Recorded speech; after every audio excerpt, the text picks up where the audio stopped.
Во рамките на Еразмус Плюс проектот, насловен Рекламирањето во различните општества, делегација од ученици и професори од Општинското средно училиште Мирко Милевски од Кичево од 23 до 29 април 2017 година ќе престојува во работна посета на Хелсинки, Финска. Ова е втората фаза од ученичките активности кои се предвидени во проектот, а темата на која ќе работат во оваа фаза е лобирање во пракса.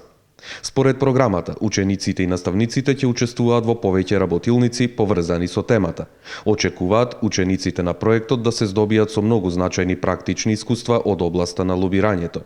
Исто така предвидени се посети на неколку индустријски капацитети, меѓу кои и посета на фабрика за производство на чоколади.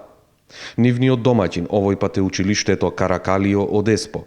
Она на што тие се посебно горди и среќни е тоа што ќе имаат шанса да посетуваат часови и да следат настава во училиштето и одблиску да се запознаат со финскиот образовен систем, за кој се потврдува дека е најдобар во светот. Предходно, во рамките на проектот Еразмус Плюс, интегрирана програма на Европската Унија во областа на образованието, обуката и младите, од 22 до 28 јануари оваа година, делегација од професори и ученици од Општинското средно училиште Мирко Милевски од Кичево беа во официјална посета на Брисел, а темата на која работеа учесниците во овој проект беше лобирање во Европската Унија.